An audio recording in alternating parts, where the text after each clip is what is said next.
Hello, everybody. Welcome to our program Consciousness in Evolution. It's a pleasure to be here. My name is Anna Yogan. I am representing Representation International, a consensus-centric institution dedicated to re-education. You can find our page on YouTube and Instagram. Today, we are going to explore why do we struggle to help people who see the world differently. In our highly connected lives, we constantly encounter diverse mindsets, cultures, and values. Not to talk about languages as well. Often we fall into the trap of confirmation bias, believing our way is the only right way, and adopting the one-size-fits-all approach to assistance. This talk is a reflection on how bias silently sabotages our best intentions. We will explore how to move beyond giving generic advice and instead create a genuine cognitive and energetic space where the person you are assisting can hear their own inner wisdom. You learn the keys to make our interassistance truly effective, respectful, and perfectly aligned to their unique needs. To talk about that, we are going to welcome our guest, Ana Paula Lage. She is a conscienciology volunteer since 1991, a conscienciology instructor since 1993. Her extensive international experience includes living in 5 different countries where she presented courses, lectures, and workshops.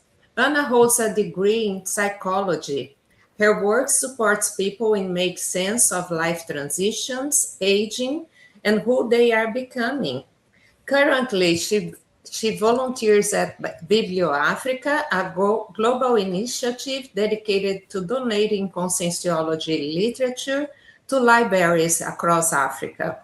This project has donated over 1,400 books to 568 libraries in 34 countries, aiming to spread knowledge of conscienciology and its related fields. Welcome, Anna. Hello, Anna. Thank you very much for having me here. It's always a pleasure having this opportunity to have a chat about some themes in conscienciology. Okay. All right. We're going to start today the talk Beyond the Difference, Building Respectful and Inclusive Cross-Cultural Communication from a conscienciological point of view. As Anna said beautifully in the presentation, we live in a world nowadays where we interact with people from different cultural backgrounds all the time, we could say. And what is the cultural? Before I start, actually, before we start anything, I would like to present here. Let's see. I think, is that all right, Anna? People can see here the principle of disbelief. All right, so let's do I think I needed to do the presentation. That's it. Okay. Before I started proper presentation, I would like to present here the disbelief principle, which is a principle that we see in every single classroom in the themes or conscienciously-centric organizations that teach themes of conscienciology. Do not believe in anything, experiment, have your own experience. Actually, this is the principle of disbelief. It's an invitation for reflection, for keep your critical sense. In a world where we have a cascade of information all the time, it's important we exercise our critical sense and see what makes sense for ourselves, and to renew our knowledge based on what makes sense with in our lives and the things that we are experiencing. And the principle of disbelief invites us as well to put in practice what we learn. Because once I hear something, for me to check if that makes sense or not, I need to practice. I need to live that experience. So I invite you guys to think about the theme we're gonna talk today. It's a theme that it's related to communication, interaction, interassistancy, parapsychism, but above anything, the study of ourselves. With it, it's a specialty in conscientiality that it goes really very close to my heart and my mental soma, which is intraconscientiality. So to start here, I'm gonna do a map of how it is that we're gonna approach this, and then we're gonna open to talk for questions and reflection that can go deeper in some of the points.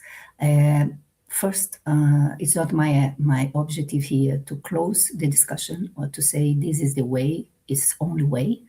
It's just to invite a reflection on how we improve ourselves in our interassistance, our communication, in our ability to interact with the universe around us. Embrace difference, not as a threatened thing, but as a good opportunity to learn from the world around us, but to learn about ourselves as well. So let's start here, an open reflection on understanding misunderstanding in communication.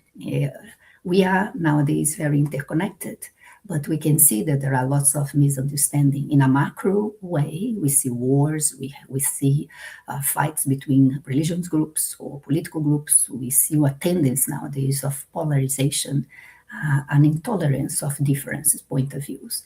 We see an absolute truth of knowledge. There is one way or no way. And depends where in countries where we see the behavior of people in a macro level and micro level and culturally, an intolerance of you think different from me or you are different from me. And therefore you are threatened. If you are different, you don't have a value. And I need to destroy you. Is more or less what we can see. And we're going to observe that the root cause lies in interpretation. And so it's not language. We are not lost in translation. Sometimes we can speak really well the language of the other person, but we interpret the word that the person brings to us more based in our experience rather than looking at the other person. And when we talk about differences, in these we see the maps now. Culture brings difference. Our values, our belief system, where we were born, the values that we learn from young age, but also the values that we bring from other life's experiences, they all build who we are. And that makes our outlook in life or our manifestation much more unique and singular. Even though we look very similar, we are human beings. We all are in different stages in our process of evolution, and therefore we have different necessities. And so to talk about this, we need to talk about cross-cultural communication, cross-cultural, because the base of interaction is communication, okay? So what is a cross-cultural communication? It's when we interact with people and we exercise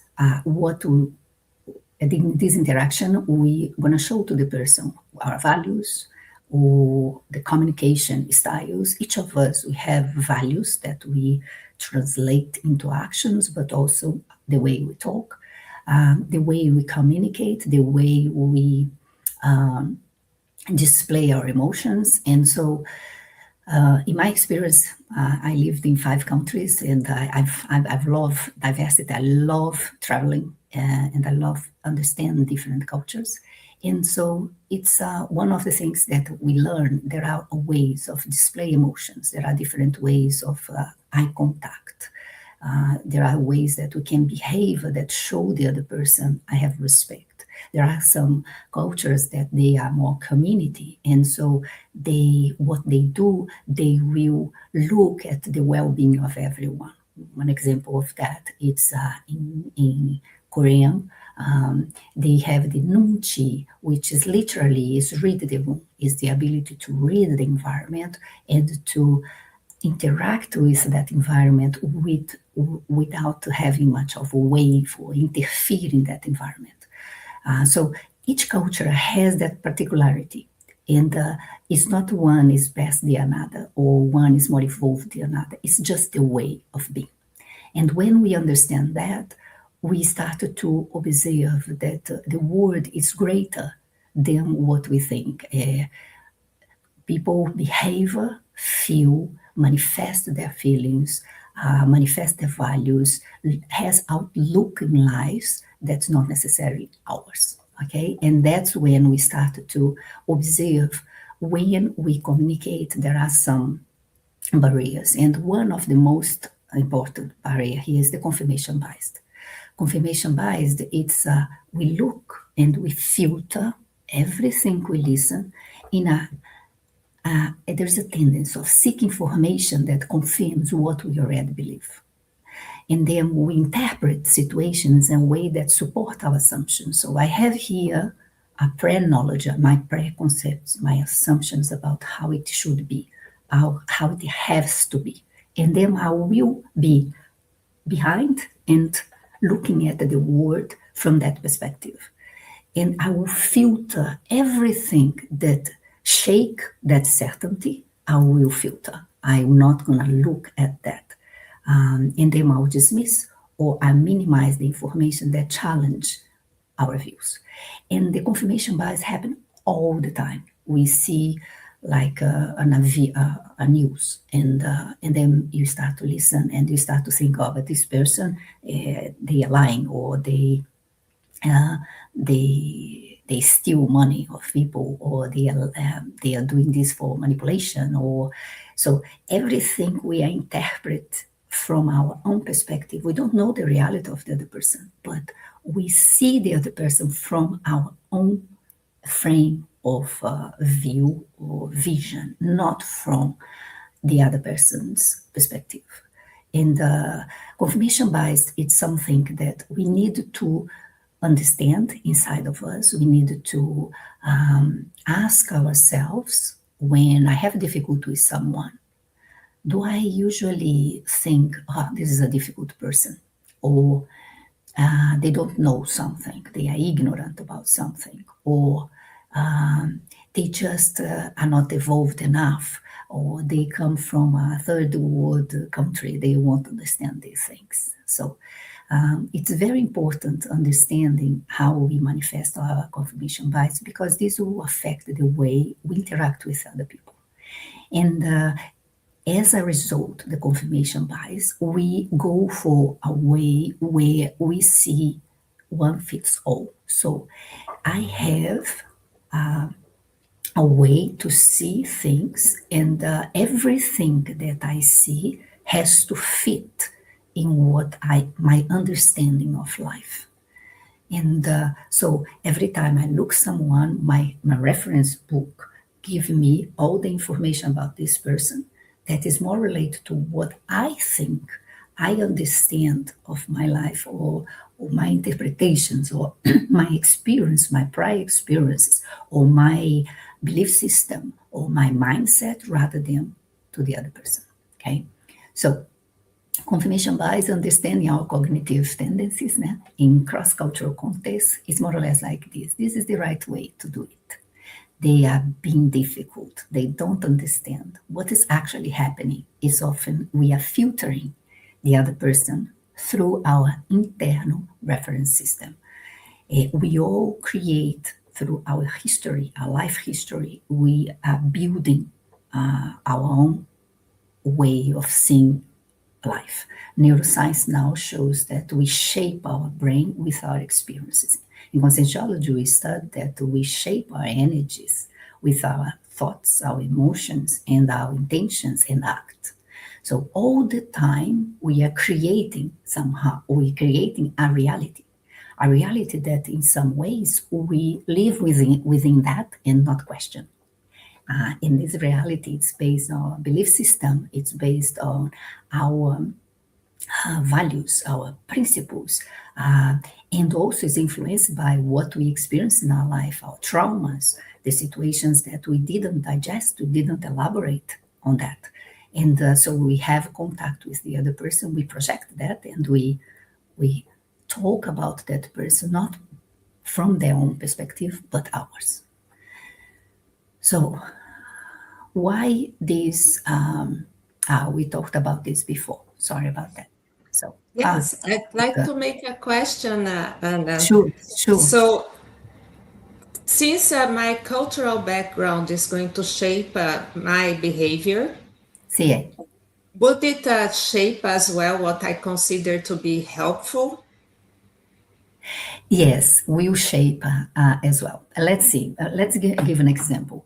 Um, if we come from a background of interassistance, helping, now I'm going to put myself here an example. I come from a family that my mom value assisting, helping other people. Okay, and we used to get animals and help the animals, or but the background wasn't a religious background, but it was like look after the other people around you.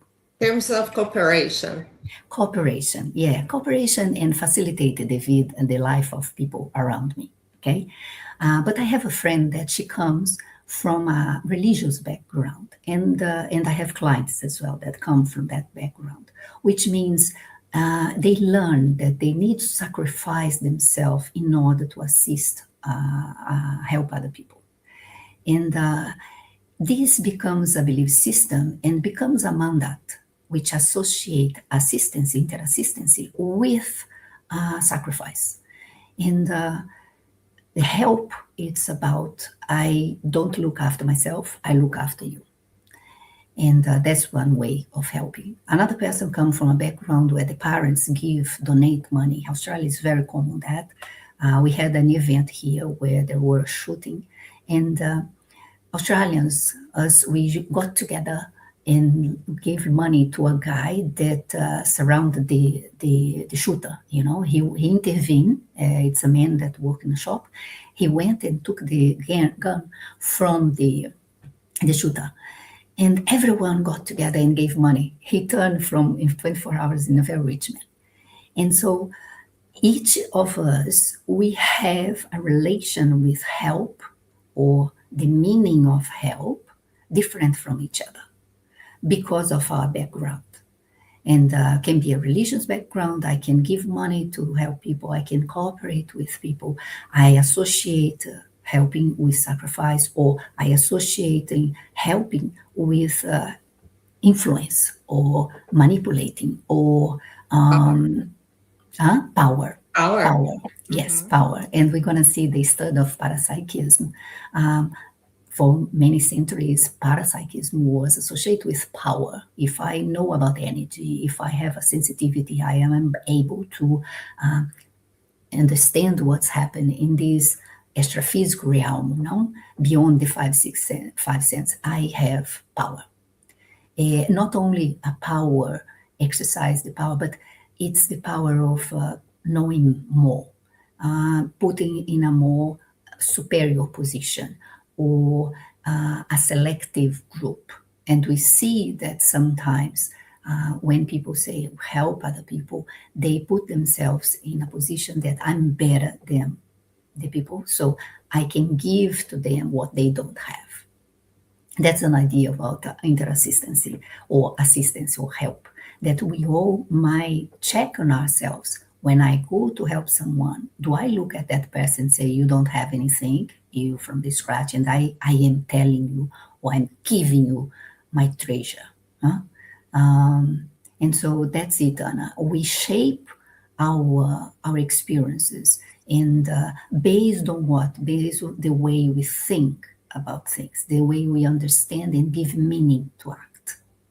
And that's how we're going to reflect and we're going to act. And when we talk about holotocene, with the set of thoughts, emotions, which is translating our intentions and act, what is it is? If we start to look, we start to, what's my intention doing this? Why am I helping this person? And that cross one thing about helping other people, because I feel better about myself. I help other person because I need the validation, or help another person because that gives me power or recognition, or give me the sense of superiority, or give the sense that I have something important to give to the world, a sense of self-importance. And so each of us, we need to investigate in ourselves. Why am I assisting the other person? And then we start to see our intention. It is will reflect on the energetic field we create when we are assisting people. Okay? Right? So yeah, everything we are learning, like I am a fan of endless learning, because we are lifelong in learning. We are always learning about ourselves, about the world. That's why it's important having the discernment, the reflection, and understanding the impact we are having in other people's life, but also the experiences that we are having ourselves, and how that is changing or not, how resistant we are or not to certain change, because it's all internally, it's all about us. We usually talk about the Toseni as the architect of our reality, and in fact it is. What I'm thinking, what I'm feeling, my intentions exercised through my actions are building my reality, my life, my day-to-day life. And how I interact with people is going to be inevitable a result of that. And so we are talking about this cross-cultural contact because all the time we are talking with people, and sometimes not in a scope of I'm helping you, but interassistance, it's very interesting. And as you asked there, the background, as interassistential background, where we come from, we, in terms of evolution, conscientiology, what is the way that we're going to see we evolve more and more? It's enter in this max mechanism of interassistancy. But there is a qualification in this interassistancy. And what I observe in Neil, and I think we could think about in the multidimensional reciprocal process in which learn and growth are mutual. When we are assisting the other consciousness, we are actually, it's a co-construction interassistancy. Obviously, some person has information, they are the doctor, or they are the psychologist, or they are the nurse, or they have the technical knowledge for that, but doesn't mean that they are not being learning and interassisted as well. And so it is a symmetrical, interassistance symmetrical. We actually interact with each other, helping each other, but both are helped. It's no hierarchical or imposition, but we enhance that relationship. And this is a mindset where we change that mindset, where we shift the mindset, where when fixing, I'm not fixing anybody. I'm actually understanding what's going on with the person, but also allowing or facilitating for that person to understand themselves. I'm not advising, I'm facilitating. Because advice, who knows better than the other person about their lives? Not me, them. And if they don't know their answers or they don't know who they are, we give instruments to them. We facilitate for the person to go and find who they are, if they are willing to do that, because some people are not. And we have some verbatim on the theme from Adriana Lopes that she talks about the limit of the assistant, the person that assists, but the one that receives assistance. And also impose a meaning to co-creating clarity. Maybe a meaning for me, it's one, but for the other person, it's different. I've read recently a book where what are colors, what are the colors? And it's two neuroscientists that wrote this book. And one of the things that stuck for me, it was that we perceive colors differently. The way I look at red is different from yours. And we assume that because it's a red, it's one red for everyone, and it's not. It's like life. If we go to Venice, Venice, I usually give example of Venice, Italy, because I hear so many different discrepancies, understanding of the city that I get. You go and give a route for people to travel and walk around Venice. And at the end, they visit the same places. Okay, they saw the same places. And then you ask, how is Venice for you? Gosh, bad smell, all old, mold, cracked around. And the other person, oh, so romantic, so beautiful, so magical. The place is the same, but the way we see and we filter that is different. No? And that's the the relativity of how we manifest ourselves. And sometimes it's good to think about this. So when we talk about interassistency, we talk about parapsychism. In consensual, the base of interassistency, it's clarification task where we can explain situations. We talk about the theoretical content associated with practical content, and then we have the parapsychism play a big role into the interassistency. And parapsychism, it's our natural. Everyone has. Some people can be more developed into that, but it's our ability to have that energetic sensitivity, our intuitive perception, expand awareness, that allows us to engage in a more deeper way. And not in a sense that because I perceive, I needed to tell you what I'm perceiving. No, it's understanding that multidimensional environment. What is the multidimensional environment? The energetic pattern, the presence of another beings or astrophysical consciousness, and to understand the communication, what is communicated but is not said. The person didn't say something, but you grab that. The parapsychism, it's kind of, we have a radar that we read beyond the five senses. It's not only the facial expression, not the movement of the body, how the person express themselves verbally, but it's the energetic field. And with all the characteristics that has, it translated through the thoughts, the emotions, and or the intentions, the acts that is captured in that energetic field. And parapsychism, I've loved this book, and soon I think it's going to be translated into English. It's Jean-Ricard Schneider, that unfortunately is not with us anymore. In COVID, he passed away. But one, I think, these highlights of his book, he did a review of the history of parapsychism throughout our humanity. And it took 15 years to write this book.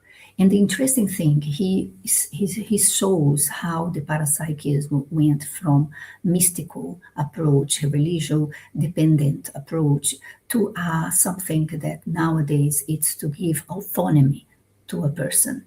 It's not an exercise of power, but it's an exercise of freedom for the person that developed their parapsychism, but the one that used to assist other people, not to create dependence, not to create suggestion, not to exercise the spiritual narcissism, but to be refined by an ethical, which is a cosmoethical refinement, and self-lucidity.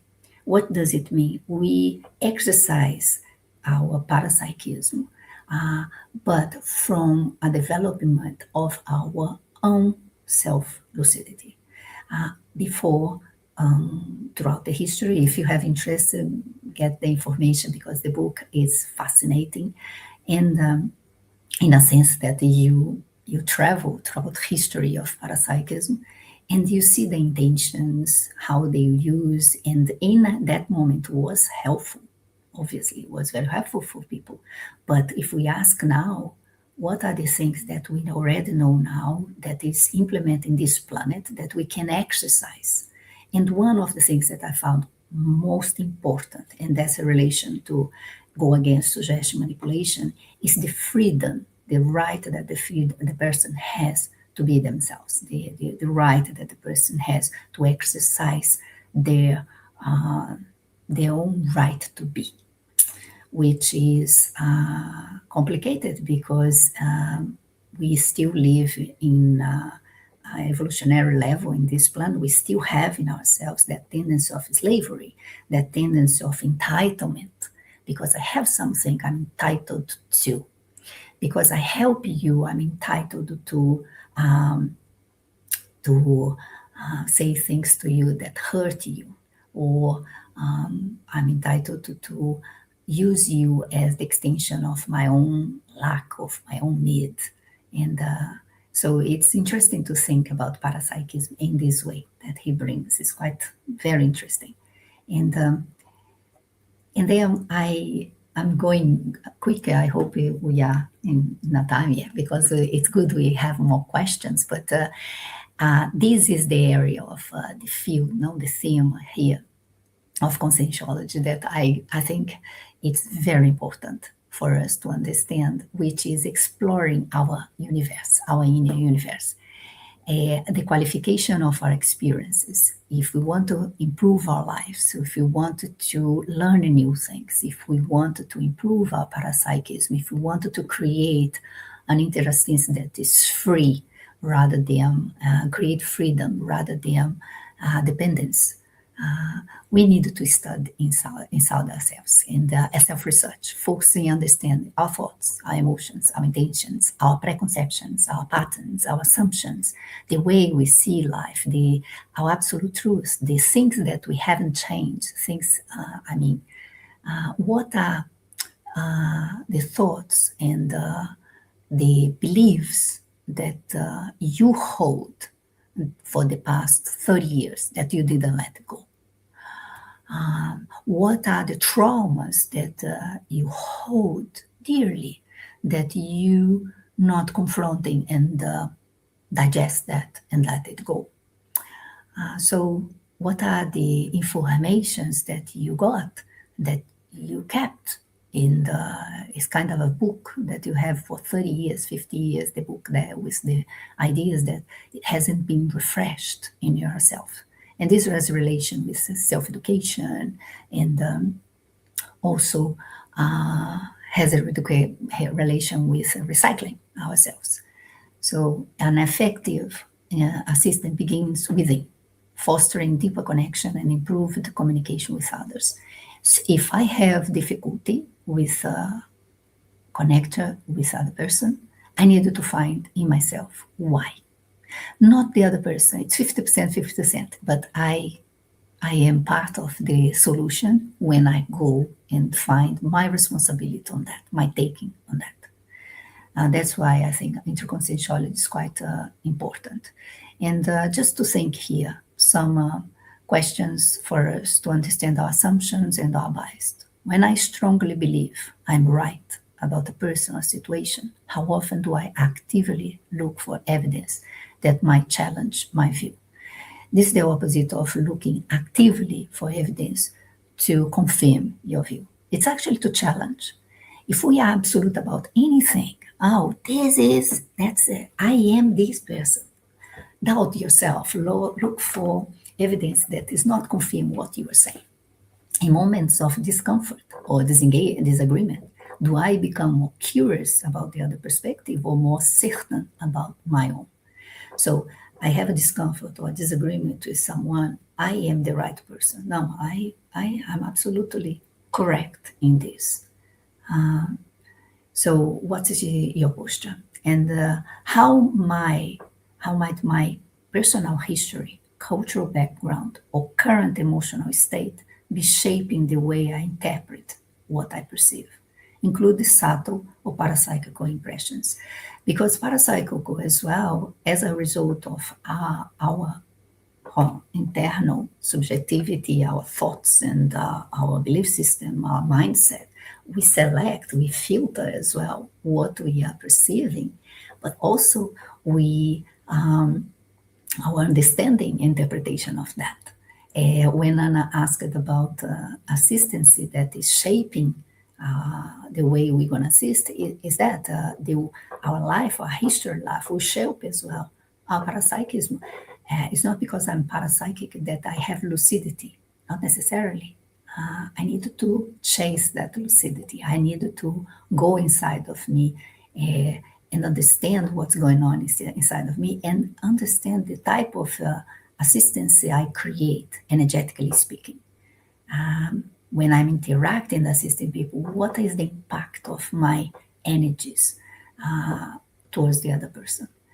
There are environments that you arrive, you have freedom to think. It's quite interesting. You have reflection, many ideas comes, and there are other places that you feel like walk on eggs. There is no, there is a kind of repression of thinking in a certain way. And so that's a physical perception, but it's more energetical perception that we have than anything. And then we have here, and in the text I put there, what is effective interassistance, in my opinion, okay?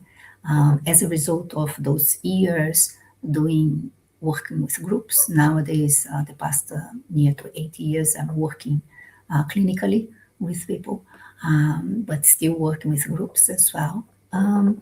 What I observe it is the ethical, effective interassistance, the conscious, ethical, and reciprocal process of support in which both parts benefit and involve, while the autonomy, the time, and the reality of the assisted person is fully respected. What does it mean? I don't have an agenda with the interassistance. An effective interassistance, it is, I not have an agenda. At the moment, I can assist, but you're going to define what you do with that. It's like today, each of you got the switch on the computer and say, okay, let's see what this lady's talking about this. My responsibility is talking deeply about what I learned, but what you do with that, it's up to you. I don't have anything to do with that because it's your responsibility. No? And I think it is not actually what I want, but what the person needs. That's it. That's it. And what the person needs is catering. They will define. You know, I bring the information. Some people might look at that and say, "Oh, I'm not interested in that," and switch off. Some will look and say, "Oh, I'm going to think more about this." But I'm not imposing, think in this way, or do like this, or do that. No, it's there. The information is there. It's up to the person to know what they need in that moment, obviously. In certain cases, the person, we can say, oh, but the person doesn't know. Nowadays, I've been studying a lot dementia, and in some countries, a person with dementia is treated like invalid. They don't know anything, and you need to put them and lock them in some cultures, no? You lock them in a long permanent residence and leave them there.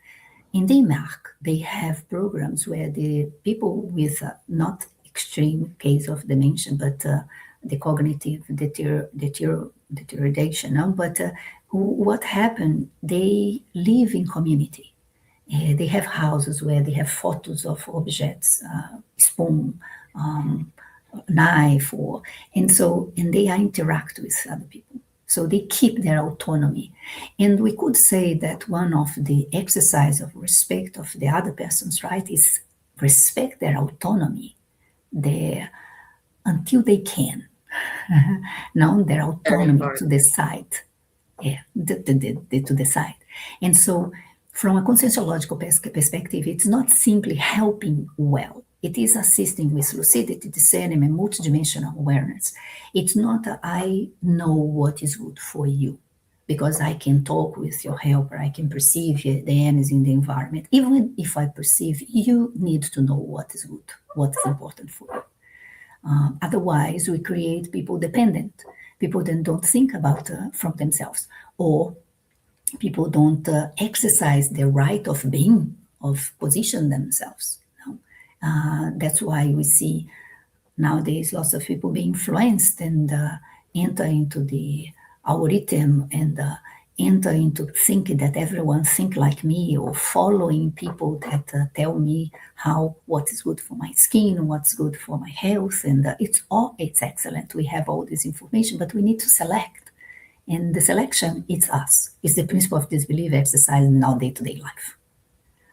So that's its lucidity, that's its awareness, and especially self-awareness, where it starts. Question, if you could talk to Leona, she's asking, how can we change our perception that helping others is actually a way of helping ourselves first. For an authentic helper, their actions bring them joy before benefiting the receiver. Yeah, this is tricky, Leona. Thank you for your question. If we think like, yeah, if I believe that to help the other person, they come first and I forget, let me see if I understand the question and help me to make sure that I understood the question.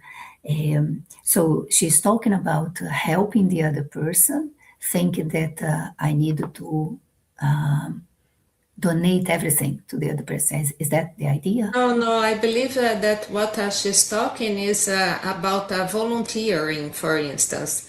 When you kind of help somebody, you are actually helping yourself first. But, or maybe she's also asking, like, for instance, when we are going to help somebody, if we are not stable enough, we are not going to be helping the other. We have to help ourselves first. I don't know, Leona. Let us know which angle do you want Yeah, to no, refer it's here. interesting. It's interesting what you were saying. I think helping other, we can't think that it's a one level help, interassistancy. There are many ways to assist people, and you don't need to be perfect to assisting people. Just to be interested to well-being the other person, we already exercising the assistancy. And sometimes we think, oh, I need to be perfect, I need to be complex, I need to know everything in order to assist other people. If I thought about this 30 years ago, I wouldn't have started giving classes, I wouldn't have traveled around giving classes because so many things I had to improve and so many things I have to mature. What we can see it's throughout the years interassistancy, the exercise of assisting and being interested in the well-being of the other person. Throughout the years, we start to have qualification of that assistancy. We don't, I don't think we become expert already being expert. No, I think as our brain learn from the mistakes, and we learn from our mistakes all the time, and that's what makes us more mature, more. We let it go ways that we used to act because that's no longer interesting or important in our assistancy. So as we are evolving, as we are aging, as our body going through process, we are going to process as well, interconsciently as well. And so everything that's happening around us, if we allow to have that permeability, which means let that touch us, we change, we start to reflect, we start to think, oh, but do I need to keep doing this way? Or can I improve the qualification of my interassistancy? So what I would say to you is, if we wait to be perfect to do an interassistance, we're not going to get there because we're not going to get perfect. We do what the instruments we have, and throughout the way, these instruments will more and more and more developed.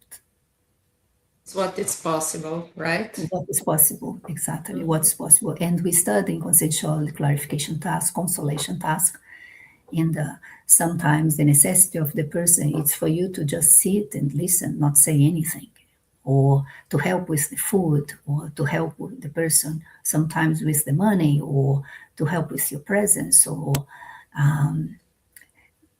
to help what you have in your luggage of life experience. And you know what is possible. But the main thing is having interest in to assist the other person. If we have that inside of us, the assistant will come. That will help us to develop, and they will develop as well. I wish we responded your question, Leona. Let us know. So the core elements here: respect for autonomy, multidimensional listening, which is the parapsychism, interconsciential hygiene, self-clarity inside of us. And so Leonard got that intraconsciential clarity. Okay, I don't have all the elements to assist, but with what I have, how can I help? What is that I can do here to assist? No. Another one is context sensitivity. These include cross-cultural awareness. We need to, you arrive in a new country, you're gonna contact with a person. It's not only about culture, big macro culture differences, but sometimes you get to know someone that comes from a background that's different from yours, and they live within, they speak Portuguese or English, or they speak your language, but they come from a life history different from yours, and they see values and principles are different. And so that's the context sensitivity. What is, and also the moment that person is. Time and dosage is not because I want to help that you have to be felt helped and have results in my time, or because I know so many things, I can help you with that, and I don't have a dosage of that information. And the promotion of autonomy and lucidity. If I want the freedom and autonomy, I will create that for the other person as well. So that's the core element of effective interassistance. And closing here for us to think, effective interassistance support offered with lucidity, respect, discernment in a way that strengthens the other person's autonomy while maintaining the assistant's self-awareness and ethical clarity. It's quite different to think that what I have here fits everyone, and that's what we see in many lines of knowledge. So if this is good for one person, it's good for everyone. So it's good for that person, it's good. We understand people function in this way, but how about the thousands of other people? I don't know. And we need to find out. No? And science is good in this sense. It's not because it discovered that function this for one person that functions for other. One example, supplements. Good, you take those supplements, blah, blah, blah, blah, blah. But you apply that in yourself, no, I don't feel good with this supplement. I'm not going to take. It's not because it's good for everyone, it's good for me. And this is the principle of disbelief, the exercise of the principle of disbelief. I made a list here of movies and series, which I love because it helps us to think about. Queen, it's an Indian movie. It's about a girl that goes to Europe and suffer that cultural clash. It's amazing. Beyond Bar, it's a Korean series that they discuss rights. They discuss the concept that people bring for the lawyers. It's a lawyer. Mute Yourself is a lady that something happened in her life and she needs to move to a countryside. She chose to move to a countryside in China. And it's very interesting that how she maneuvered in this place very different. She was in Shanghai and suddenly she was going to Wuhan, which is a province, very small. Can This Love Be Translated? It's fantastic. It just released. It's a guy, he speaks 5 languages, he's interpreter. But they have interaction. And there is a language that we need to understand, which is the internal, emotional, subjective universe of the person. And they show this. Tomorrow, for me, one of the best in terms of interassistance, multidimensionally speaking, because the people needed to see how their interassistance is contaminated by their trauma, their pain, their own experiences. No, A Remarkable Tale is fantastic. It's 3 Africans, 3 or 4, that they end up in a village in Spain. It's fantastic. It's amazing, and you laugh a lot. And My Octopus Teacher, I don't know if you watch it, but it is a guy that he started to follow an octopus. And the reflections, he does that because he can see the life of the octopus. He wants to interfere, but he can't, because there is something there that belongs to the octopus, which is their past in life. It's very beautiful. And also books, The Scout Mindset. Actually the Scout mindset is how we become more clarity. We see things with more clarity rather than self deceiving. The Cultural Map, it's a book that shows in the relation hierarchy, relation in culture, when how people deal with those hierarchical relations and also other elements of the cultural aspect. And this is very important for business or when we are in contact with people. And these two here is very interesting. It's about the mindset. Mistakes were made, but not by me. And so how a foolish belief or our justification to keep doing things in the same way and not change those things. And Think Fast and Slow, it's actually a bestseller, but shows how we make that the decisions and how we take conclusions so quick. And these ones, words or from the heart, it's a subject that I start to study more and more now, lexicography, where positive lexicography or emotional lexicography is the description of emotions in different cultures and the dictionary. This is a dictionary. And did you know that there is a word in Japanese to describe exactly how you feel when you have a haircut and you come out and get really, really frustrated with that? So it's from the time of Undo, and then they talk about this. Why it's interesting. One of the things that enrich our interconsciential, our research of ourselves is to understand our emotions and give the name. The more we understand how we feel, we give meaning to that. The more we can re-educate ourselves, and so it's interesting. There are some. That's one way, and another way is to understand the cultures. There are names or expressions in certain cultures that it doesn't have in another. I was going to put a list here, but maybe next time we can do that. So thank you so much. I'm going to stop to share here our Anna. Okay, Anna, are you there? Technology. Yes, I am here. So thank you so much, Anna, one more time for coming here and giving your practical wisdom. We love having you here anytime. And we are going to have the next live on March 8th. It's going to be about consensotherapy, and we have 3 consensotherapists here to talk about this theme. But before we go, I'd like to make some invitations. I have here, as Anna was talking about the history of parapsychism, we are going to have the intermissive meeting of North America. In this event, we are going to be having the presentation of the history of the parapsychism and even presenting some of the chapters, because we are going to release the publication in English. So it's a very interesting event. It's going to be in March 8th to 10th in Kennesaw, Georgia.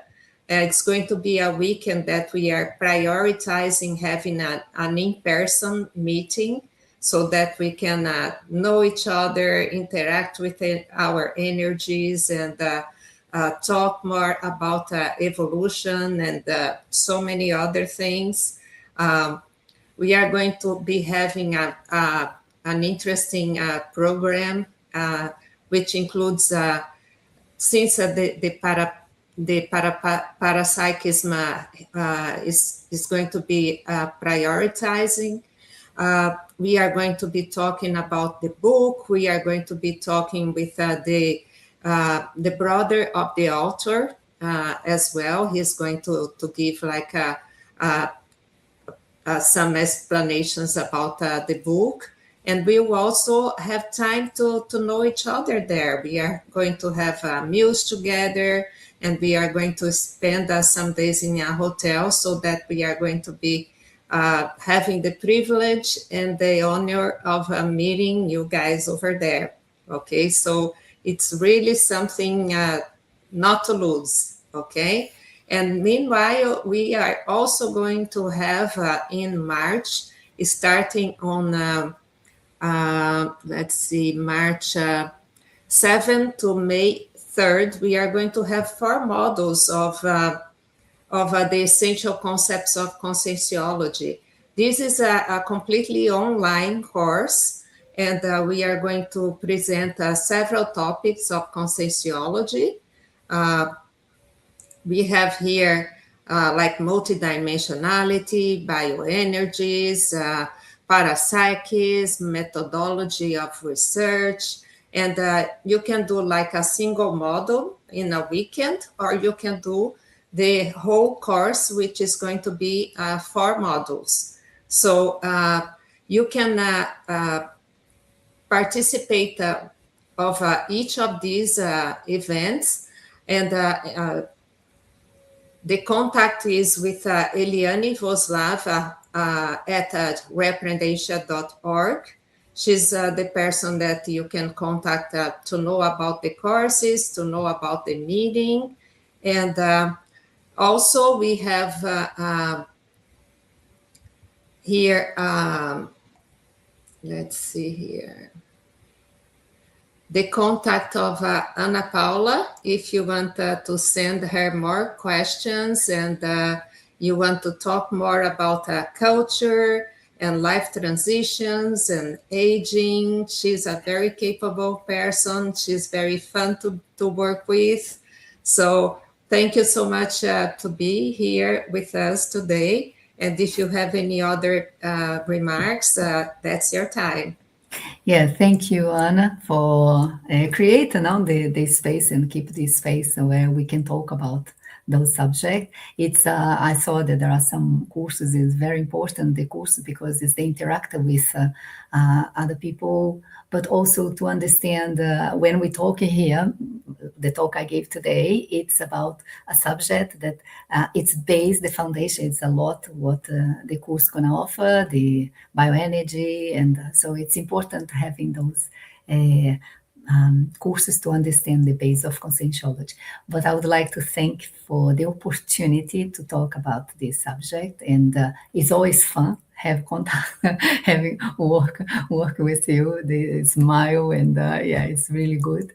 And I would like to thank you for the people that take the time to listen. And if you have any reflection or anything you want to share, or any question, or anything that it's mobilized to contact me, feel free to contact me.